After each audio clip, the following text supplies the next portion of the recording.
I'm Sophia Thompson, 32 years old, and I never thought my life would turn out this way. As a successful software developer, I always dreamed of a perfect love story. Instead, I watched my own mother manipulate my boyfriend into marrying my sister, the ultimate betrayal.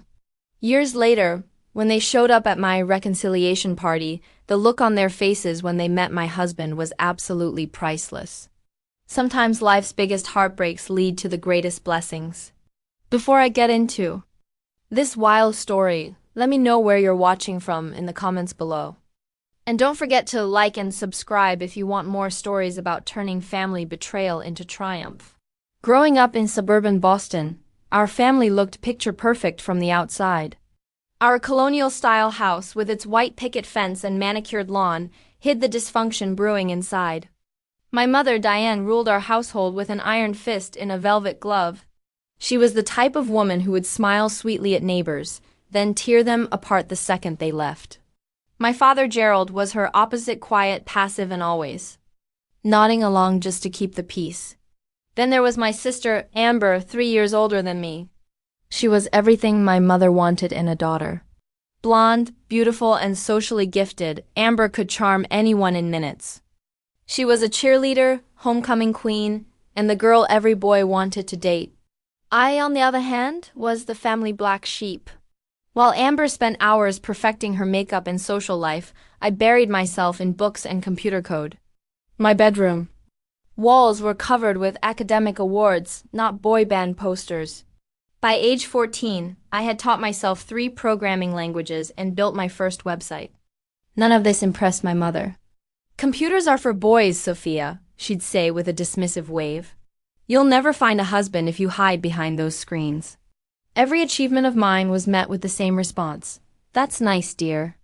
But did you hear about Amber's new modeling opportunity?" My sister's temporary jobs and failed ventures were celebrated, while my consistent academic excellence was treated as an afterthought. My father would occasionally sneak into my room after these exchanges and awkwardly pat my shoulder. "Your mother means well," he'd say. "She just worries about you." But his eyes told a different story. He knew the favoritism was wrong but lacked the courage to confront it. The summer before my senior year of high school, I won a national coding competition that came with a college scholarship.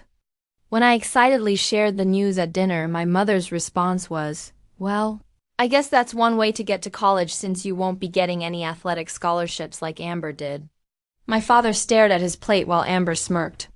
That night, I made a promise to myself. This scholarship would be my ticket out. I only applied to colleges at least 3 states away and celebrated privately when my acceptance letter from MIT arrived. My mother's only comment was concern about me moving so far from the family. College became my salvation. For the first time, I was surrounded by people who valued my intelligence and my passion for technology. I met my best friend Zoe during orientation week when we both reached for the same computer science textbook in the campus bookstore. "You can have it," she said. "I'll just copy your notes when you inevitably understand everything better than me anyway." Her honesty and humor were so refreshing. Through Zoe, I started building the confidence my family had systematically dismantled.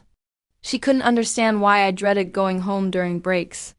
"Your family sounds like a bad reality TV show," she said after hearing stories about my mom and Amber. "You know that's not normal, right?" Intellectually, I did know, but emotionally, I still craved their approval. Each break, I returned home, hoping things would be different. They never were. If anything, the contrast between my college life and my home life made the dysfunction more obvious. By my junior year, I'd limited my visits to major holidays. Each time I returned, I felt more and more like a stranger in my childhood home. My growing independence seemed to irritate my mother, who doubled down on her criticism. "My tea is making you cold," she accused when I refused to play along with one of Amber's dramatic stories about a boyfriend who dumped her. "You used to be such a sweet girl." The truth was, I was finding my voice. For the first time, I started pushing back against my mother's comments, politely but firmly. My father watched these exchanges with a mix of concern and what I thought might be pride. During winter break of my senior year, my mother suggested I dress more like Amber for a neighborhood party. I calmly replied, "I'm comfortable with how I look, Mom." The shocked expression on her face was worth the silent treatment that followed. Little did I know, this newfound strength would be tested in ways I couldn't imagine when I brought home the first man I truly loved. I met Jason Carter during a tech conference in my senior year at MIT. He was presenting his startup's new app that helped connect small local businesses with consumers. His presentation was confident but not arrogant, technical but easy to understand. When he took questions, he seemed genuinely interested in feedback instead of just defending his ideas. I was impressed. After the presentation, I worked up the courage to approach him with some suggestions about his user interface. Instead of dismissing me, he pulled out his notebook and asked me to explain further. We ended up talking for over an hour, eventually moving to a nearby coffee shop when the conference staff needed to close the room. Jason was 4 years older than me, with a computer science degree from Stanford and 2 years of experience at Google before starting his own company. He had warm brown eyes that crinkled at the corners when he smiled, and a habit of running his hand through his dark hair when he was thinking deeply about something. "Your perspective is exactly what this project needs," he said as we finished our third cup of coffee. "Would you be interested in meeting again to discuss this further?" That meeting turned into weekly coffee dates, which evolved into coding sessions at the campus library, which eventually became actual dates. Jason was unlike anyone I'd ever met. He was brilliant but humble, ambitious but ethical. He listened when I spoke and valued my opinions. For the first time, I felt truly seen. Our relationship deepened over the next few months. We'd spend hours talking about everything from algorithmic efficiency to our favorite childhood cartoons. He shared his dreams of building technology that would actually improve people's lives, not just make money. I found myself opening up about my family dynamics, something I rarely discussed with anyone besides Zoe. "They sound challenging," he said carefully after I described a particularly painful Christmas where my mother had compared my academic scholarship to Amber's beauty pageant win, declaring only one of those would last beyond youth. "Your intelligence and passion are incredible gifts, Sophia." Jason continued, "Anyone who can't see that isn't seeing you clearly." By spring break, we were serious enough that I invited him to come home with me to meet my family. Part of me wanted to show off this amazing man who valued exactly what my family dismissed about me. Another part hoped that seeing me with someone like Jason might finally make my mother recognize my worth. The visit started promisingly. My father seemed genuinely interested in Jason's business, asking thoughtful questions about his startup's growth strategy. My mother was uncharacteristically warm, serving her special Sunday roast, which was usually reserved for Amber's boyfriends. "You've done well for yourself, Jason," my mother said, refilling his wine glass for the third time. "Stanford, Google, and now your own company at such a young age, very impressive." I should have recognized the gleam in her eye. It wasn't approval of my choice, it was an assessment of an asset. Amber arrived halfway through dinner, making what I now realize was a calculated late entrance. She'd been in the area and decided to drop by, even though she lived 40 minutes away. She was between boyfriends at the time and had recently been laid off from her receptionist job at a local real estate office.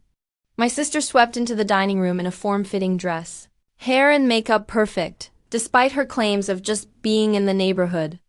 She kissed everyone hello, lingering slightly when she reached Jason. I noticed her hand resting on his shoulder as she leaned in. "So you're the genius programmer Sophia's been hiding from us," she said with a laugh that somehow made it sound like I'd been keeping secrets rather than simply living my life 3 states away. Throughout the rest of dinner, Amber inserted herself into every conversation, strategically highlighting connections between herself and Jason. They discovered they both enjoyed hiking. Even though Amber had gone exactly once for a photo shoot, they both loved sushi, though Amber typically complained about raw fish. They both enjoyed indie films, though Amber usually fell asleep during anything without explosions or romance.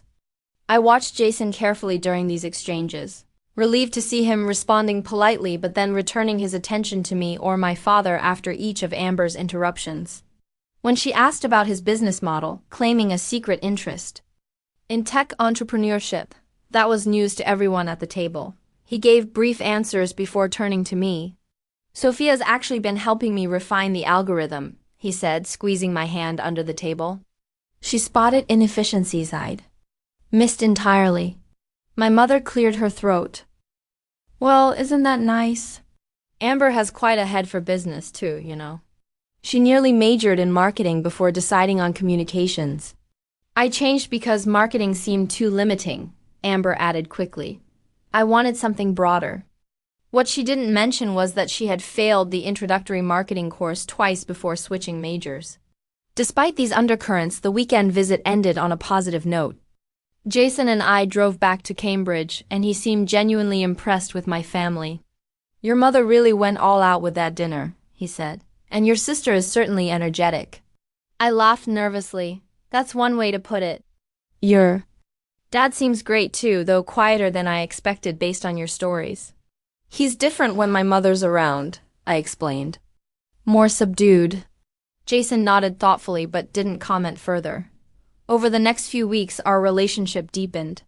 Late one night, as we lay looking at the stars from the roof of his apartment building, Jason brought up our future for the first time. Have you thought about what happens after graduation? He asked, his fingers intertwined with mine. Job hunting, I guess, I replied. I have a few interviews lined up. What if, he hesitated, what if you came to work with me instead? We could expand the business together.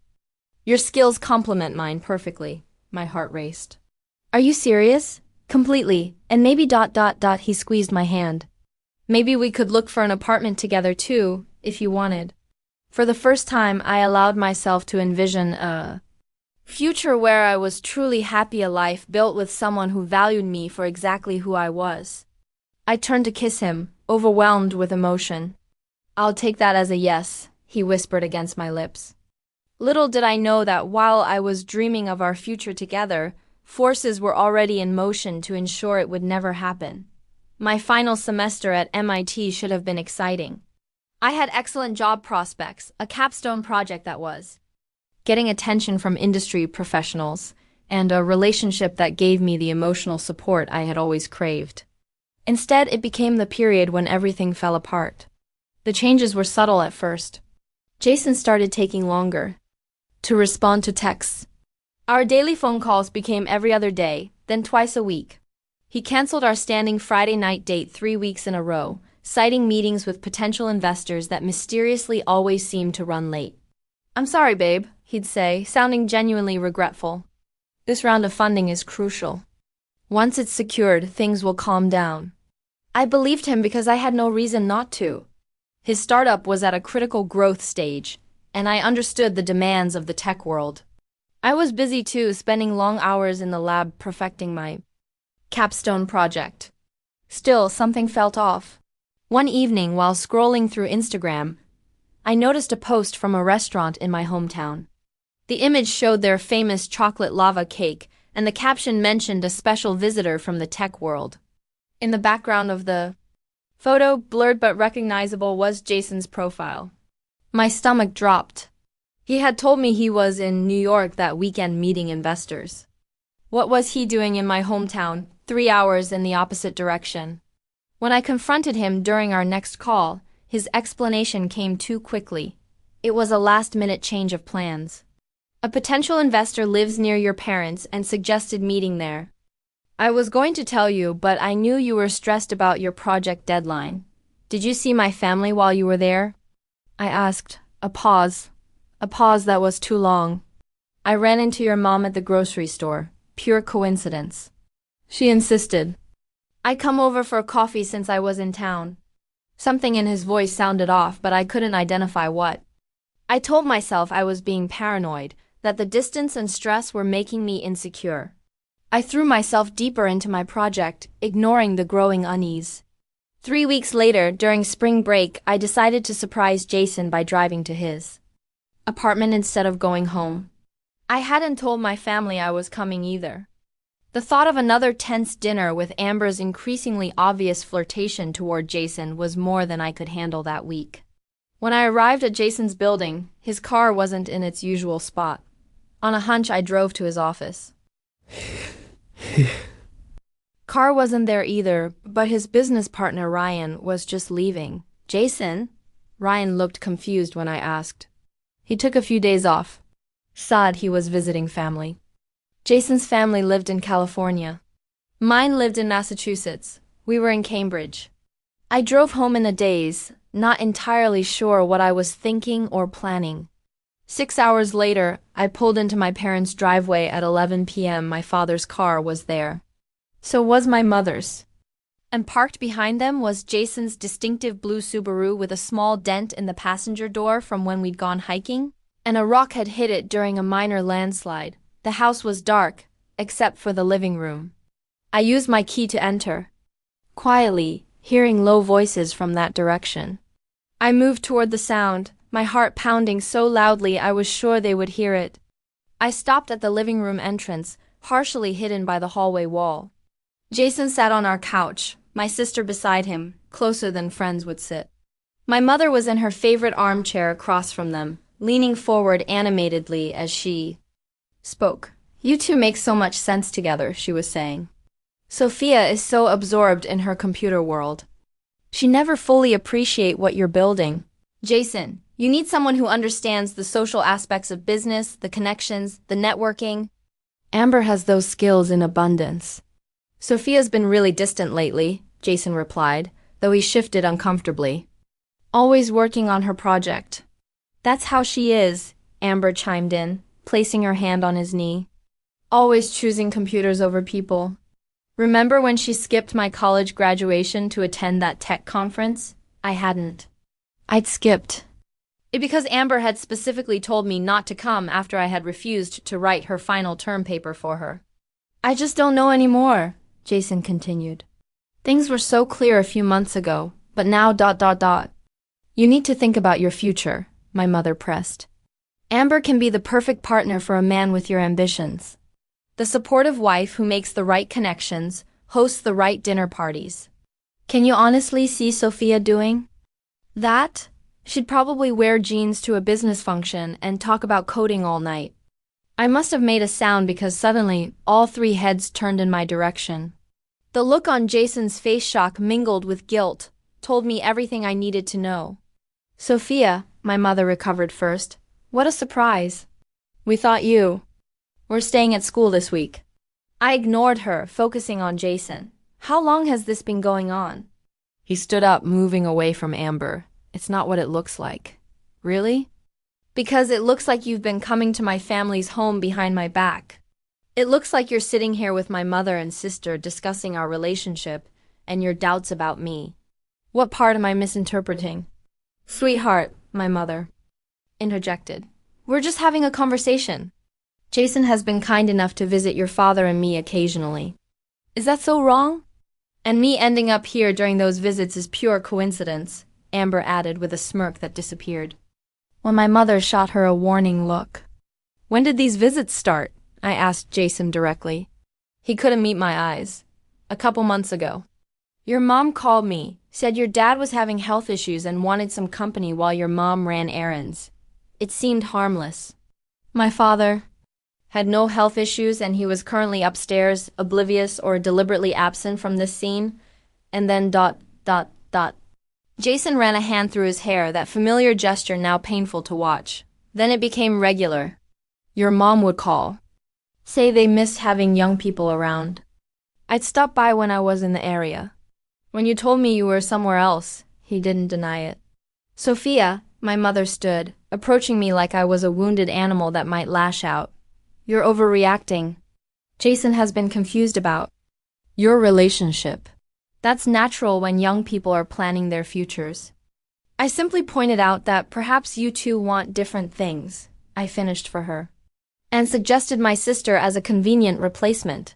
"Don't be crude," my mother snapped, her gentle facade cracking. "I merely observed that Amber might be more aligned with the type of life Jason is building. You've made it abundantly clear that your computers come first. What successful man wants to be second place in his wife's life?" The word wife hung in the air. Jason and I had discussed moving in together, but marriage had been only an implied someday. I turned to Jason. Do you agree with her assessment that I'm too focused on my career to be a good partner to you? He hesitated.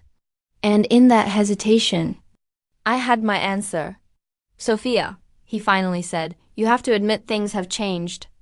You're always working on your project for graduation. I interrupted, it's temporary. And you've been equally busy with your startup.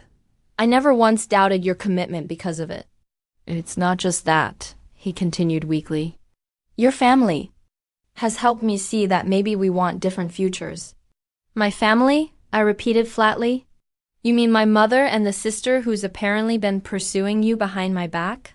No one's been pursuing anyone, Amber protested, though her hand still rested possessively on the couch where Jason had been sitting. I laughed, a hollow sound that startled even me. Mom, why? Why would you do this? For a moment, my mother's mask slipped completely, revealing the calculating woman beneath. Let's be practical, Sophia. Amber needs a successful husband more than you do. You'll always be able to support yourself with your computer job.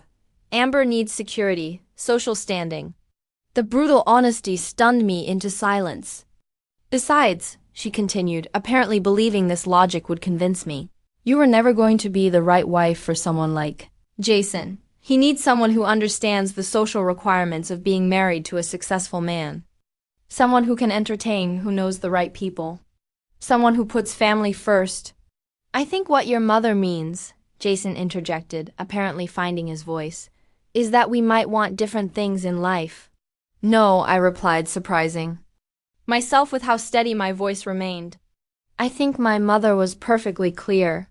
She decided my sister deserves you more than I do, so she orchestrated this whole scenario. And you went along with it. I turned to leave, then paused. Where's Dad in all this? My mother's expression tightened. Your father doesn't involve himself in these matters. Which meant he knew and did nothing. Again, I looked at Jason one last time. We're done. Don't call me. Don't text me. Don't try to explain. Whatever we had is over. As I walked out, I heard my mother saying, she calmed down eventually. Sophia has always been dramatic about these things. I got in my car and drove. Until I couldn't see through my tears anymore. Pulling over at a highway rest stop, I called the only person I could trust. Zoe, I need help. Everything's falling apart. The next few weeks passed in a blur. I couldn't eat, couldn't sleep, and definitely couldn't focus on completing my final semester.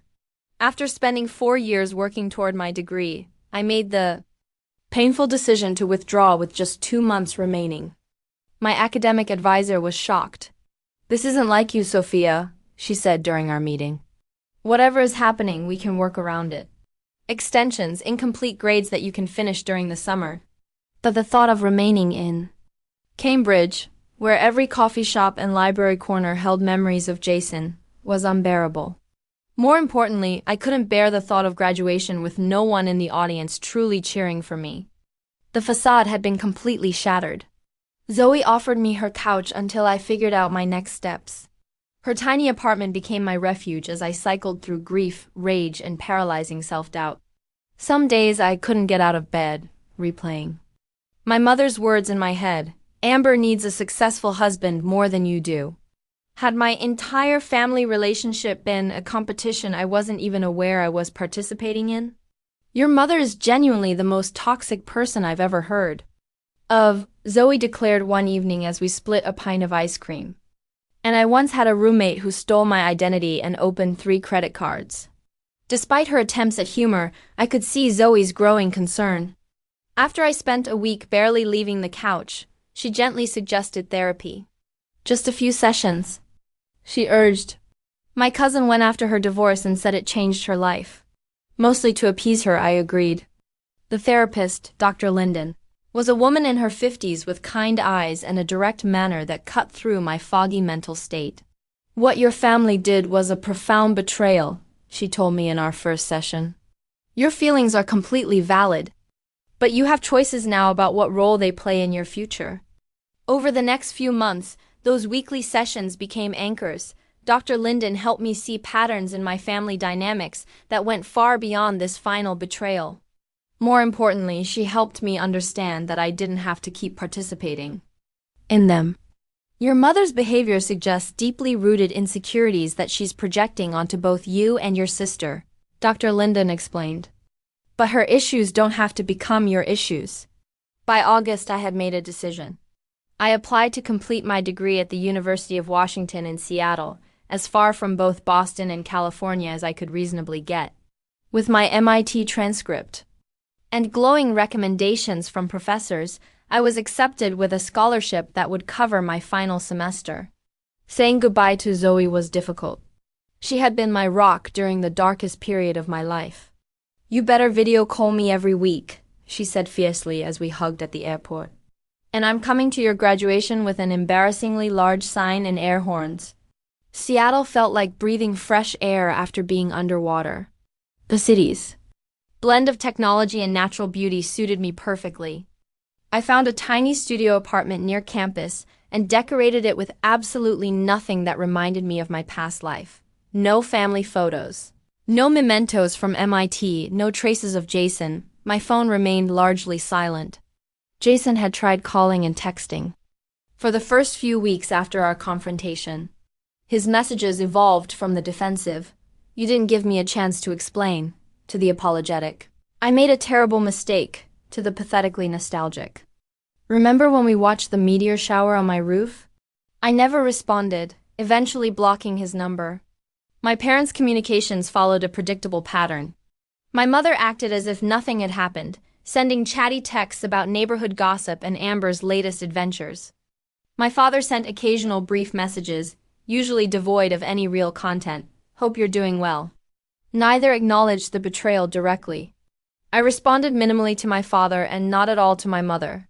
Through social media, which I rarely checked anymore, I learned that Jason and Amber were officially dating. 2 months later, they were engaged. The announcement featured a photo of them with my beaming mother between them. My father stood slightly apart, his smile not reaching his eyes. I deactivated all my accounts that day. With my social media gone and my old connections fading, I poured everything into rebuilding my life. I completed my degree with honors, attended by Zoe and her family, but no one from my own. After graduation, I accepted an entry-level position at a mid-sized tech company in downtown Seattle. The salary was modest, but the role offered valuable experience and, most importantly, a foot in the door of the Seattle tech scene. Slowly, I built a new friend circle. There was Kim from the rock climbing gym who dragged me out for weekend hikes, insisting physical activity was essential for mental health. Aaron and David, a couple from my apartment building, adopted me into their friend group after discovering my pitifully empty refrigerator when they brought over misdelivered mail. And there was Lena from work, whose quiet competence and dry humor made our long coding sessions enjoyable rather than merely tolerable. These new friends knew nothing of my family drama. To them, I was simply Sophia from the East Coast, who didn't talk much about home. They accepted this without question, filling our time together with present joys rather than past sorrows. 1 year after moving to Seattle, I received a text from my father that finally acknowledged reality. "Amber and Jason's wedding this weekend. Your mother asks if you've changed your mind about attending." I hadn't been invited. I hadn't expected to be. I responded simply, "No." My father's reply came hours later. "I understand." "I'm sorry, Sophia." It was the closest thing to an apology I'd received from any of them, and while insufficient, it opened a thin channel of communication between us. We began exchanging occasional texts, nothing deep, usually just brief life updates. He never mentioned my mother or Amber, and I never asked.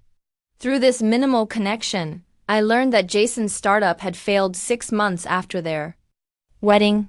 He was now working for a competitor of the company he'd founded. Significant step down from CEO. Amber was between jobs again. They had moved into my parents' guest house temporarily while Jason regrouped.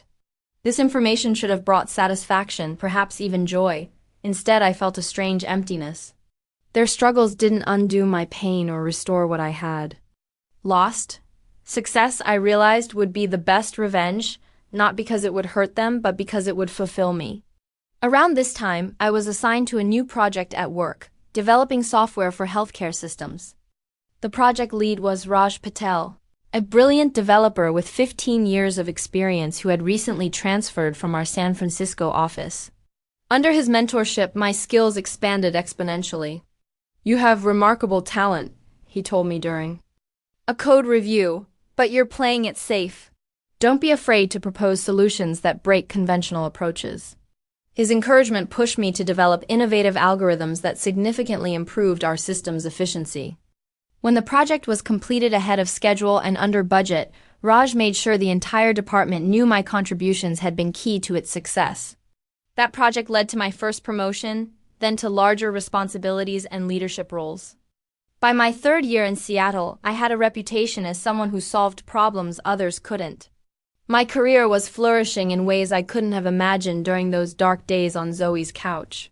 Yet, despite professional success and a supportive friend circle, I kept potential romantic partners at arm's length. The betrayal had left scars that made trusting difficult. Several promising relationships ended because I couldn't bring myself to be fully vulnerable. The wall I'd built for protection had become a prison of sorts, Dr. Linden, with whom I still had occasional video sessions, gently pointed this out. "Walls keep out pain," she said, "but they also keep out joy. At some point, you'll need to decide if the protection is worth the isolation." I wasn't sure it wasn't. But life has a way of making decisions for us when we hesitate too long to make them ourselves. The Nexus project was my company's most ambitious undertaking to date. A comprehensive system designed to integrate patient data across healthcare providers while maintaining strict privacy protocols. The complexity required assembling an elite team drawn from multiple departments. As one of the lead developers, I attended the kickoff meeting with both excitement and trepidation. Our department head opened the session. "Before we begin, I'd like to introduce Michael Zhang, who's joining us from our Toronto office. Michael will be the technical architect for Nexus, bringing his expertise in secure systems design and implementation." Michael entered the conference room, and my first impression was of quiet competence. Around my age, maybe a year or two older, with thoughtful eyes behind simple glasses and a presence that commanded attention without demanding it. When he spoke, explaining his vision for the project architecture, his passion for the work was evident in every carefully chosen word. During the breakout sessions that followed, Michael and I were assigned to map the data flow framework. As we worked, I found myself repeatedly impressed by his approach to problem-solving, methodical yet creative, with an eye for elegant solutions. "That's an interesting way to handle the authentication sequence," I commented as he sketched a diagram. "I wouldn't have considered decoupling those components." He smiled slightly. "Sometimes the best solutions come from questioning assumptions about what belongs together." Something in his tone suggested he might be talking about more than just code. Over the following weeks, Michael and I developed a productive professional rhythm. We challenged each other's ideas respectfully, building on our different strengths, to create something better than either of us could have designed alone. I found myself looking forward to our working sessions, extending them with questions that could have waited until the next day. One evening, as we were the last two people in the office, Michael leaned back in his chair and asked, "Want to continue this discussion over dinner? There's a great Vietnamese place around the corner." The invitation was casual, clearly professional, yet I hesitated. This boundary between work colleague and potential friend was one I rarely crossed. Noticing my hesitation, he added, "No pressure. I just thought food might help us solve this permissions hierarchy issue." I surprised myself by agreeing. That dinner became the first of many. Our conversations expanded beyond work to books, hiking trails, the challenges of urban gardening, his passion, and rock climbing, mine. Michael spoke of his family, Chinese immigrants who had settled in Vancouver, his father's small accounting practice, his mother's community college teaching career, his younger sister's medical studies. His stories were filled with warmth and respect so different from the dynamics I'd grown up with. I shared carefully edited versions of my own background, mentioning MIT but not my incomplete final semester, describing Boston but not my family. Michael never pushed for details I wasn't offering. Yet, his attentive listening created a space where I gradually wanted to share more. 3 months into the project, Michael suggested a Saturday hike to celebrate completing a particularly challenging module. The trail he chose offered spectacular views of Mount Rainier. And as we reached the summit viewpoint, something shifted in our interaction. Away from keyboards and conference rooms, surrounded by towering trees and mountain vistas, we were simply two people enjoying each other's company. During our descent, Michael mentioned a documentary film festival happening the following weekend. Would you be interested in going? Not as colleagues, he clarified, but as a date. The word date triggered an immediate internal panic. I'd successfully avoided anything beyond casual coffee meets since moving to Seattle. The prospect of opening myself to potential hurt again was terrifying. I need to think about it, I replied honestly. Michael nodded. Take all the time you need. The offer stands. That evening I called Zoe for the first time in weeks. He asked you out and you said you'd think about it, she exclaimed.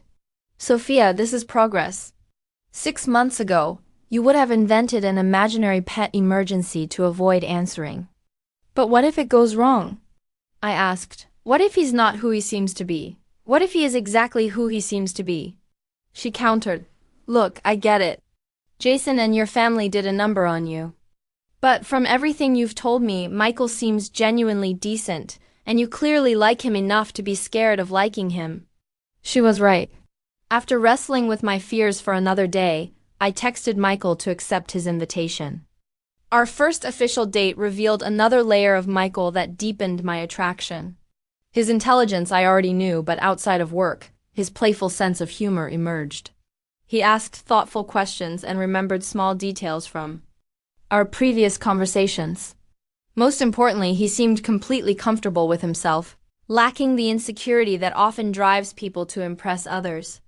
As weeks became months, our relationship deepened. Michael's patience allowed me to set the pace, never rushing intimacy or declarations of feeling.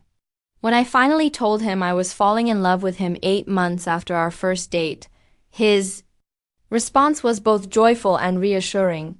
I've been in love with you since our 3rd project meeting, he admitted.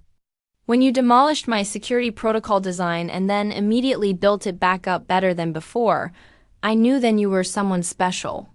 Still, I kept my deepest wounds hidden. Michael knew I was estranged from my family, but not why. That changed after a year together when he invited me to Vancouver to meet his parents during Lunar New Year celebrations. The Zhang family welcomed me with genuine warmth. Watching their interactions, the teasing affection, the arguments that resolved with laughter, the unquestioned support brought both joy and an ache of comparison I couldn't suppress. After we returned to Seattle, Michael found me crying in our hotel room. What's wrong? He asked, immediately concerned. Did my family overwhelm you? My mother can be intense, I know. No, your family is wonderful, I managed through tears. It's just they made me see what I never had. That night, I finally shared the full story. MIT Jason, my mother's manipulation, my sister's betrayal, my father's complicity, the shattered life I'd fled, and the new one I'd built from the pieces. Michael listened without interruption, his expression shifting from shock to anger to deep compassion. When I finished, he took my hands in his. Thank you for trusting me with this. I understand now why trust is so difficult for you. He paused, choosing his words carefully. What they did was unforgivable, but I need you to know something. Not everyone will betray you. I won't betray you. You can't promise that, I whispered. I can promise to try every day to be worthy of your trust, he replied. And I can promise that if we ever have conflicts or doubts, I'll bring them directly to you, not to anyone else. His response wasn't a blanket reassurance that my fears were unfounded. Instead, it acknowledged the reality of my experience while offering a different path forward. That honesty meant more than 1,000 promises never to hurt me could have.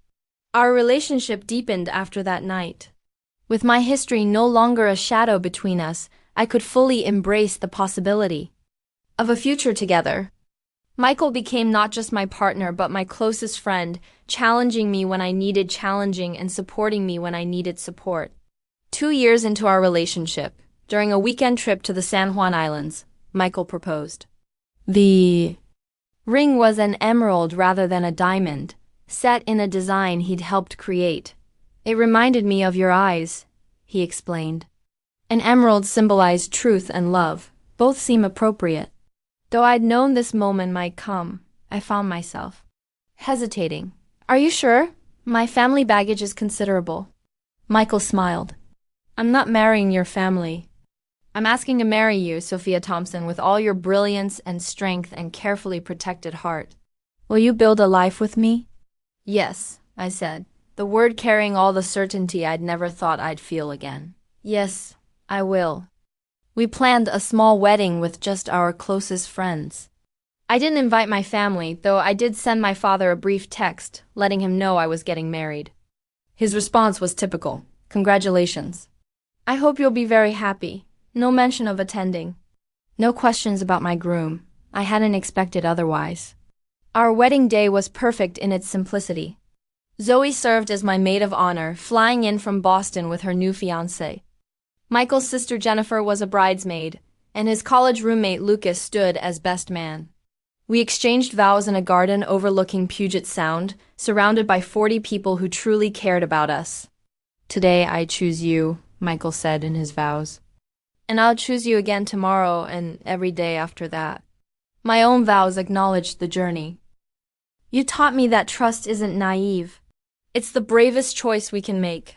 I trust you with my heart, my future, and all the dreams we'll build together. After the wedding, life expanded in unexpected ways. Michael and I combined our technical expertise to launch a healthcare data security startup. The timing was perfect.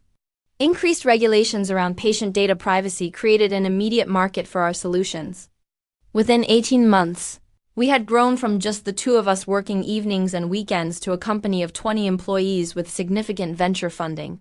Success brought visibility I hadn't anticipated. Our company was featured in tech publications and local business journals.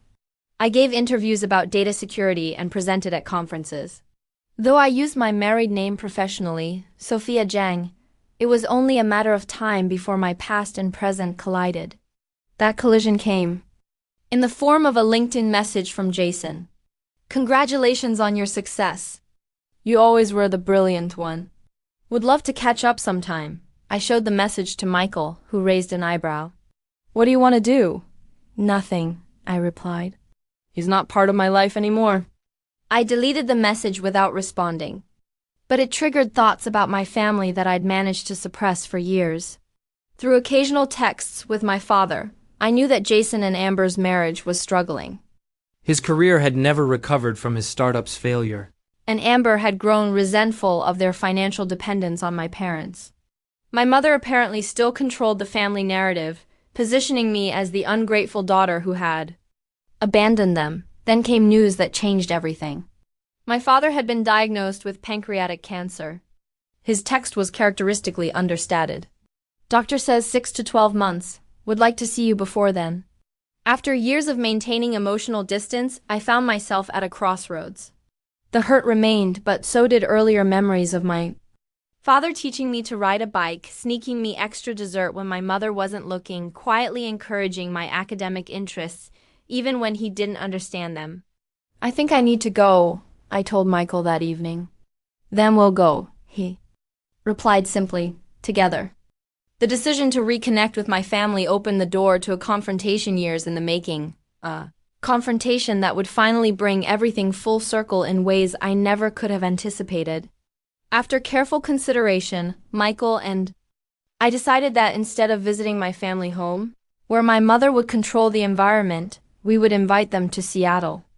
The distance would give me emotional space and the home field advantage I needed for such a loaded reunion. We'll host them at our place, Michael suggested. That way you can set the terms of engagement. Our place was a waterfront property on Mercer Island, purchased after our company's second round of funding. The modern glass and cedar home with its expansive views of Lake Washington reflected our success in a way that words couldn't convey. I wasn't above wanting my family to see what I'd built without them. I called my father directly to extend the invitation. His voice, thinner than I remembered, brightened when I suggested the visit. We could come next month, he said.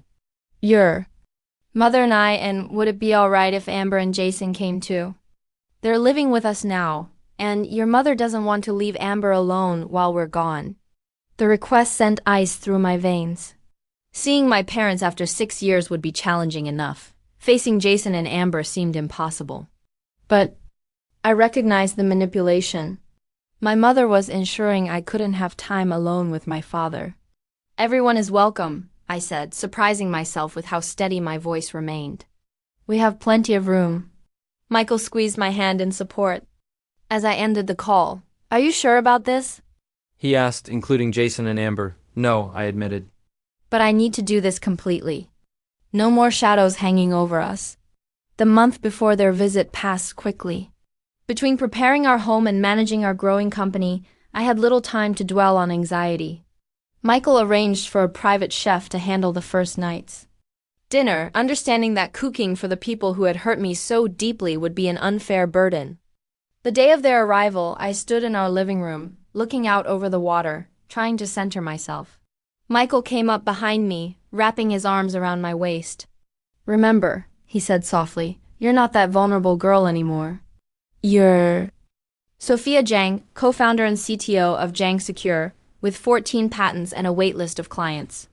More importantly, you're a woman who rebuilt her life from scratch. Nothing they say or do can take that away. The doorbell rang precisely at 4 o'clock. My mother had always valued punctuality. I took a deep breath and opened the door. My father stood closest, dramatically thinner than I remembered, his skin bearing the yellowish tint characteristic of his disease. Despite his obvious illness, his eyes lit up at the sight of me. Sophia, he said, his voice catching. Without thinking, I stepped forward to embrace him, his body feeling fragile beneath my arms. My mother stood just behind him, barely aged from my memory. Her critical eyes took me in, then shifted to assess our home, visible through the open door. You look well, she said, her tone suggesting surprise at this fact. Thank you for having us. Amber and Jason hung back awkwardly. My sister had gained weight, her once model-esque figure now softer, her carefully maintained blonde hair showing. Dark roots. Beside her, Jason looked almost exactly as I remembered, though a new tension lined his face, and his once confident posture had diminished. Please come in, I said, stepping back to allow them entry. Michael is looking forward to meeting you all. As they entered our home, I watched their expressions. My mother's practiced neutrality couldn't fully mask her shock at the obvious luxury. Amber's eyes widened, darting from the vaulted ceilings to the designer furniture to the floor-to-ceiling windows showcasing the lake view. Jason seemed to physically shrink as he took in the success I'd achieved without him. Michael appeared from his office, the consummate host. Tall, distinguished in casual linen pants and a light blue button-down that complemented his warm complexion, he radiated confidence without arrogance. Welcome to Seattle, he greeted them, shaking hands with my father, then my mother. When he reached Jason, there was a brief, charged moment as the two men assessed each other. Michael's smile never wavered, but I saw that Jason recognized something. In my husband's eyes, knowledge of exactly who Jason was and what he had done. We've prepared the guest rooms upstairs, Michael continued smoothly. Why don't you all get settled before dinner? Sophia can show you the way. As I led my family upstairs, my mother fell into step beside me. This is quite a home, she remarked. Your husband must be very successful. We both are, mother, I replied evenly. I co-founded our company with Michael. We're equal partners in every sense. She absorbed this information with a tight smile. How progressive. I showed them to their rooms, my parents in the main guest suite, Amber and Jason in the smaller room across the hall. As they unpacked, I retreated downstairs to find Michael opening wine in the kitchen. They're exactly as you described, he said quietly. Your mother started assessing the property value within 30 seconds of arrival. I laughed despite my tension. Just wait until dinner. She'd be counting the silver. The private chef Michael had prepared an exquisite meal. As we gathered around our dining table, the conversation remained superficial. Seattle weather, their flight, my father's treatment options. Michael expertly filled awkward silences with questions about Boston and observations about the differences between Canadian and American healthcare systems. It was during dessert that my mother finally broached the subject of our company. So, she said, setting down her fork with precision. Sophia mentioned you run a business together. What exactly do you do? Michael glanced at me, silently offering the chance to answer. I took it. We founded Jang Secure 4 years ago, I explained. We specialize in healthcare data security systems. Our software protects patient information while allowing authorized access across different healthcare providers. Jang Secure, my mother repeated. You took Michael's name for the company. It tested better with focus groups, I replied smoothly, though the real reason was simpler. I had wanted nothing of my past associated with my future. They're being modest, my father interjected. I looked up their company before we came. They were featured in Forbes last year. Healthcare Security Revolution, the article called it. My mother's eyebrows rose fractionally. How impressive. Jason cleared his throat. What was your market valuation in your last funding round? Our last valuation was just over $300 million, Michael answered casually. We're not looking for additional investment currently. We're cash flow positive and growing sustainably. The figure hung in the air. Jason's failed startup had peaked at a $4 million valuation before collapsing. $300 million, Amber repeated, looking at Jason with an expression I couldn't quite read. That's... wow. Enough about business, my mother interjected briskly. Sophia, will you and Michael be starting a family soon? You're not getting any younger, Mom, Amber protested weakly. It's a reasonable question, my mother defended. They have this enormous house. Seems a shame not to fill it with children. We're focused on our company right now, Michael answered diplomatically. But we haven't ruled out children in the future. My mother turned to me. You always said you wanted children, Sophia. Remember those dolls you used to line up in your room? You had names for all of them. I had no such memory. Amber had been the one obsessed with dolls. This subtle rewriting of history was so typical of my mother that I almost laughed. If Sophia and... I decide to have children, Michael said, his voice gentle but firm. It will be on our timeline, not anyone else's. My mother's smile tightened, unaccustomed to being challenged so politely yet definitively. As the evening progressed, the dynamics became increasingly clear. My mother attempted to reassert control through passive-aggressive comments and selective memories. My father observed quietly, occasionally catching my eye with what seemed like an apology. Amber fluctuated between feigned interest in our lives and thinly veiled envy. And Jason grew progressively more uncomfortable, drinking too much wine, and barely contributing to the conversation. By the time we moved to the living room for after-dinner drinks, the facade of a pleasant family reunion had worn dangerously thin. How are things in Boston? I asked, deliberately vague. A weighted silence followed. My father stared into his whiskey. My mother smoothed an invisible wrinkle from her skirt. We're between opportunities at the moment, Amber finally answered. Jason's exploring several promising positions. I see, I replied. And you're living with Mom and Dad while you explore? Temporarily, Jason said quickly. My non-compete clause from Growth Tech just expired, so I can finally look at other startups in the same space. It's been 3 years, Amber added. An edge to her voice, a very long temporary arrangement. We're happy to help family through difficult transitions, my mother said pointedly. That's what families do. They support each other through challenges. The implication hung heavily in the air that I had abandoned my family responsibilities by cutting contact. Michael, sensing the rising tension, stood. Would anyone like to see the garden? We've just installed a Japanese-inspired meditation area overlooking the water. My father rose eagerly. I'd enjoy that.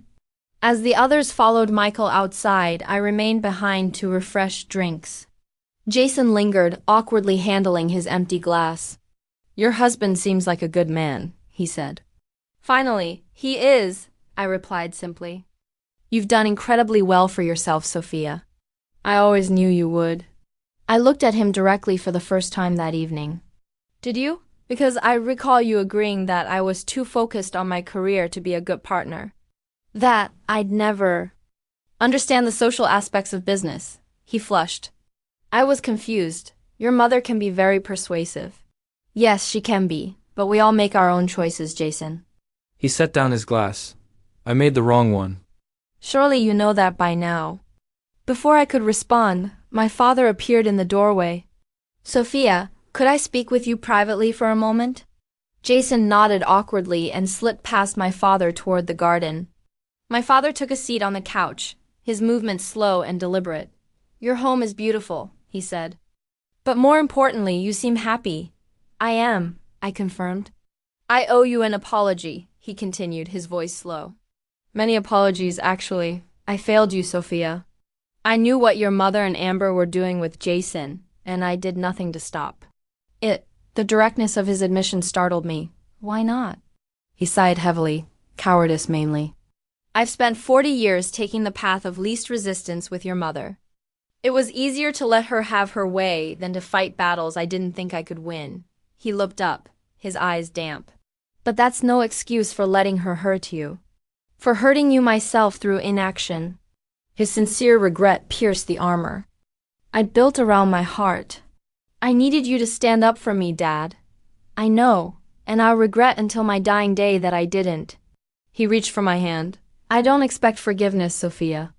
I just wanted you to know that I see clearly now what happened, and I'm deeply sorry for my part in it. From the garden, raised voices drew our attention. Through the windows, I could see my mother and Amber in what appeared to be a heated discussion with Michael standing calmly between them. We should join them, my father suggested. Your mother becomes unpredictable when challenged. In the garden, the scene became clear as we approached. My mother was berating Michael about something while Amber stood nearby, arms crossed defensively. Absolutely inappropriate to suggest such a thing, my mother was saying. Our financial arrangements are private family matters, Michael noticed our approach and turned. Ah, Sophia, Gerald. We were just discussing family dynamics. He's suggesting we're taking advantage of Dad's finances. Amber blurted, as if we're some kind of parasites. Michael shook his head. That's not what I said. I simply observed that multi-generational living can create complex financial interdependencies that sometimes prevent people from making fully independent choices. My mother's face flushed with anger. You know nothing about our family. On the contrary, Michael replied calmly. I know a great deal about your family from Sophia's perspective. I know about the manipulation, the favoritism, the betrayal. Michael, I warned softly, though part of me thrilled to hear someone finally confront my mother directly. Betrayal is a strong word, my mother sniffed. Family matters are complicated. Sophia has always had a flair for drama and a selective memory. Mom, Amber interrupted, surprising everyone. Stop, just stop. My mother turned to her in shock. Excuse me? He's right, Amber continued, her voice shaking. We both know what you did with Jason. What we did. It was wrong. Jason, who had been silent throughout the exchange, finally spoke. Your mother told me Sophia was seeing someone else at MIT. That she was using me as a backup plan while pursuing a professor she was interested in. I gasped. That's completely untrue. I know that now, he said quietly. But at the time, it made sense of why you were so busy, why you seemed distant. Your mother showed me texts from your phone that seemed to confirm it. I never texted anything like that, I said, my mind racing. She must have used my phone. Amber finished. She had me text things from your old number that she'd kept in her contacts. Made it look like they were coming from you. My mother's face hardened. This is absurd. I was simply helping two people who were clearly better suited find their way to each other. By lying? My father asked, his voice stronger than I'd heard it all weekend. By manipulating a young man's feelings and betraying our daughter? I did what was necessary, my mother insisted. Amber needed stability that Sophia didn't. Sophia was always going to be fine on her own. So you decided to sacrifice my happiness for Amber's? I asked, the hurt still fresh despite the years. I made a practical decision, my mother replied. Unapologetically, Amber's looks were her only real asset. She needed to capitalize on them before they faded. You had your education, your career potential. Mom, Amber exclaimed, clearly wounded. Is that really how you see me? As nothing but a pretty face with an expiration date? My mother waved dismissively. Don't be so sensitive. I'm simply being practical. I did what any mother would do, ensure both my daughters' futures as best I could. No, my father countered, surprising us all with his firmness. You did what served your vision of how things should be. You didn't consider what either of your daughters actually wanted or needed. The garden fell silent. My mother's face registered shock at my father's rebellion. Amber looked torn between vindication and devastation at our mother's assessment of her worth. Jason stared at the ground, the full extent of his manipulation finally clear. Michael moved to stand beside me, his hand finding mine in silent support. I think, I said finally, that we've all had enough truth for one evening. Let's continue this conversation tomorrow, after everyone's had some rest. As we headed inside, Jason caught my arm gently. Sophia, I need you to know how sorry I am. I should have trusted what we had. I should have talked to you directly. I looked at the man I had once loved so deeply, now a diminished figure trapped in a marriage built on lies. Yes, you should have. Later that night, as Michael and I prepared for bed, he asked, Are you okay? That was intense. I considered the question carefully. I think I am. For years, I've carried this wound, never fully understanding how deep the deception went. Now I know, and strangely, that helps. Your sister surprised me, he observed. I didn't expect her to break ranks with your mother. Me neither, I admitted. Maybe there's hope for her yet. Michael pulled me close. What happens now with your family? I rested my head against his chest, listening to the steady beat of his heart. I don't know exactly, but for the first time, I think there might be a path forward, at least with my father and maybe eventually with Amber, my mother. That's more complicated. Whatever you decide, Michael said, kissing my forehead. I'm with you every step of the way. As I drifted towards sleep, I realized that the confrontation had shifted. Something fundamental within me. The people who had once held such power over my happiness now seemed smaller, less significant. They hadn't determined my fate after all. I had. The morning after our confrontation brought a strange calm to the house. My father joined me for early coffee on the deck, watching the sunrise paint the lake in gold and pink. We sat in comfortable silence for a while before he spoke. I had a long talk with your mother last night, he said, his thin hands cradling his mug. One of many we should have had years ago. I told her things need to change if she wants any relationship with you going forward. And how did that go? I asked, already knowing the answer. He smiled ruefully. About as well as you'd expect. She's not used to ultimatums, especially from me. What about you, Dad? What do you want? He looked out over the water, considering. I want whatever time I have left, to be honest. No more pretending. No more enabling behavior that hurts the people I love. He turned to me. And I want to know my daughter again, if she's willing. Over the next 3 days, our family dynamic shifted in ways I never anticipated. My father and I spent hours talking, filling in the gaps of our lost years. I showed him our company offices, introduced him to colleagues, and shared the work. That filled me with purpose. He listened with genuine interest, asking insightful questions that reminded me of the thoughtful man who had encouraged my early curiosity about computers. I'm proud of you, Sophia, he told me as we walked along the waterfront. Not because of your success, though that's remarkable. I'm proud of the woman you've become, strong, compassionate, resilient. You created this life despite us, not because of us. His cancer made our reconciliation bittersweet, a relationship rebuilt with an expiration date looming. Yet there was grace in having this time, in clearing away the debris of the past before saying goodbye. With Amber, healing came more tentatively. The morning after the confrontation, she asked if I would walk with her around the neighborhood. I don't even know where to start, she said as we strolled past waterfront mansions. Sorry seems inadequate. Why did you do it? I asked. The question had haunted me for years. She was quiet for a long moment. At first, it was just flattering to have someone like Jason interested in me. Mom kept saying what a good match we'd be, how much more I'd deserve someone successful than you did. She glanced at me. I know how awful that sounds. Now and later when I knew how much it hurt you. By then I was trapped in Mom's narrative. If what we'd done wasn't justified, then I was just terrible. It was easier to believe you'd be fine. That you didn't need Jason like I did. She stopped walking. The truth is, I was weak. I let Mom make my decisions because taking responsibility for my own life was scary. Her honesty surprised me. When did that change? Watching you yesterday. Successful, confident, genuinely happy with Michael. It made me see what taking control of your own life actually looks like, she sighed. I'm 35, living in our parents' guest house in a failing marriage with no career or purpose. Mom still buys my clothes and tells me how to wear my hair. I felt an unexpected pang of empathy.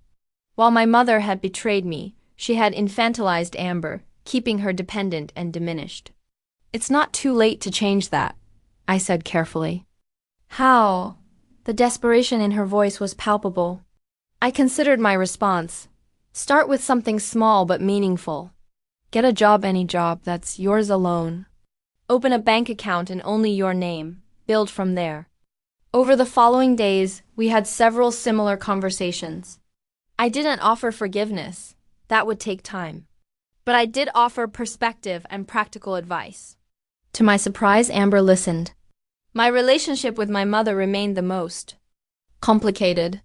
After the confrontation, she retreated into cool politeness, maintaining the fiction that she had acted in everyone's best interests. On their final evening with us, however, as Michael and my father discussed baseball in the living room and Amber helped our housekeeper with dishes, my mother found me alone on the deck. You've done well for yourself, she said, an admission that clearly cost her. Better than I expected. Thank you, I replied, not taking the bait of her qualified praise. I still believe I did what was necessary at the time, she continued. But I recognized that my methods were perhaps overly controlling. Coming from my mother, this was the closest thing to an apology I was likely to receive. I won't pretend what you didn't hurt me deeply, I said. But I've built a good life, a life that makes me happy. She nodded, looking out at the water rather than at me. Your father wants us to seek counseling. Family therapy, he calls it. I couldn't hide my surprise. And you agreed? It's important. To him, she smoothed her slacks, a nervous gesture I remembered from childhood. Would you consider joining us occasionally? Not regularly, of course. I know you're busy. The request, halting and uncomfortable, revealed a vulnerability I'd never seen in her before. I'll think about it, I promised, not ready to commit but unwilling to refuse outright. She accepted this with a nod, and we stood in silence watching. The sun set two women with a broken past and an uncertain future, but perhaps a sliver of possibility between us. The most surprising conversation came from Jason, who asked to speak with me privately before their departure. Michael raised an eyebrow when I mentioned the request. Are you comfortable with that? He asked. Yes, I assured him. There's nothing he could say that would affect us. Jason and I sat in the garden, the space between us filled with history and regret. I wanted to thank you, he began, which was not what I expected. For what? For not hating me, he said simply. You would be justified. I considered this. Hate requires energy I'd rather direct elsewhere. Besides, I've come to understand how thoroughly you were manipulated. That doesn't excuse my choices, he said, showing more self-awareness than I remembered. I betrayed your trust. I let myself be convinced that what we had wasn't real or valuable. He hesitated. Seeing you with Michael, the way he looks at you, the respect between you, it's made me realize what I gave up. I tensed, worried this was heading toward an inappropriate confession. He noticed and quickly added, I'm not saying this to disrupt your life or suggest anything inappropriate. I just thought, I want you to know that I recognize what I lost, the person I hurt. My biggest regret isn't the failed startup or the career setbacks. It's that I let someone else define what should have mattered most to me. His sincerity seemed genuine, his regret palpable. What will you do now? I asked. He sighed. Start over, I think. Amber and I have been pretending for years.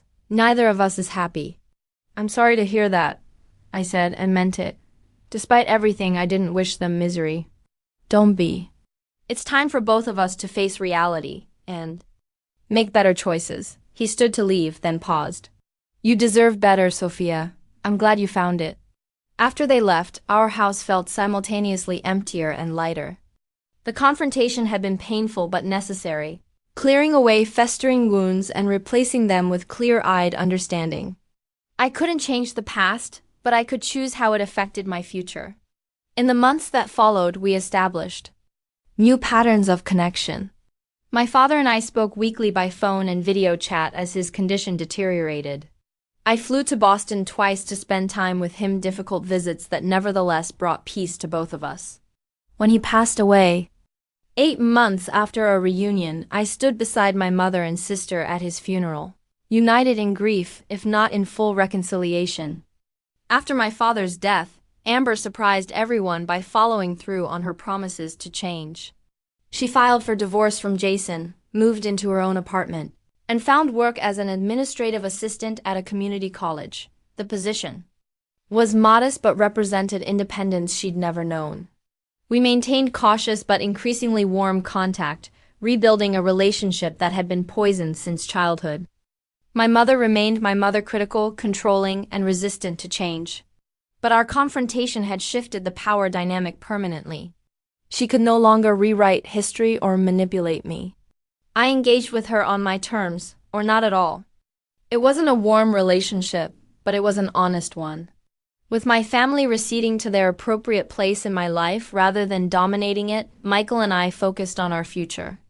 Our company continued to thrive, expanding internationally, and developing new security protocols that became industry standards. 2 years after the family confrontation, we welcomed our daughter Lily, followed 18 months later by our son James. Becoming parents ourselves cast my family history into sharper relief. As I held my children, I made silent promises never to play favorites, to see and celebrate them for exactly who they were, and to let them chart their own courses with support rather than control. Watching Michael with our children, patient, attentive, delighting in their uniqueness, I often reflected on how completely my life had transformed from what it might have been. Had my mother not orchestrated that betrayal? Had Jason and I married as once planned, would I have found this level of fulfillment? The painful truth was that their betrayal, while devastating, had ultimately freed me to build something far better than I might have otherwise. This wasn't about forgiving the unforgivable or finding silver linings in trauma. It was about recognizing that our worst moments don't define us unless we let them. That sometimes the path forward requires leaving behind not just the people who hurt us, but also dreams and expectations that no longer serve us. The ultimate victory wasn't financial success or professional recognition, though those were gratifying. It wasn't even the beautiful family Michael and I created, precious as they were. The victory was internal, the knowledge that I had rebuilt myself from broken pieces into someone stronger, wiser, and more compassionate than before. On my daughter's 3rd birthday, as our home filled with friends and laughter, I caught sight of myself in a window reflection. The woman looking back bore little resemblance to the devastated girl who had once fled her family's betrayal. This woman stood tall, confident in her worth, surrounded by love she had chosen, and that had chosen her in return. I often think about the question of forgiveness. Have I forgiven my mother, my sister, Jason? Not entirely. Some betrayals leave permanent marks. But I have released the anger that once threatened to define me. I've learned that the opposite of love isn't hate, it's indifference. And I've found peace in allowing those who hurt me to occupy an appropriate space in my heart, and history acknowledged, but no longer central. The journey from betrayal to this peaceful place wasn't linear or simple. It required confronting painful truths, setting boundaries, and most importantly, believing I deserved better. Perhaps that's the most valuable lesson of all that hour. Capacity for happiness expands when we truly believe we're worthy of it. So, If you're facing betrayal or heartbreak right now, remember this: the people who hurt you don't get to decide your worth. They don't get to write the ending to your story. That power belongs to you alone. Sometimes life's greatest gifts come disguised as its cruelest blows, redirecting us toward paths we might never have chosen, but that lead to places far better than we imagined. What painful experience has ultimately led you to something better? Share your story in the comments below. Don't forget to like and subscribe if this resonated with you, and hit that notification bell to catch my next video. Remember, every ending is just the beginning of something new. Thank you for listening to my story, and until next time, be kind to yourself. You're worth it.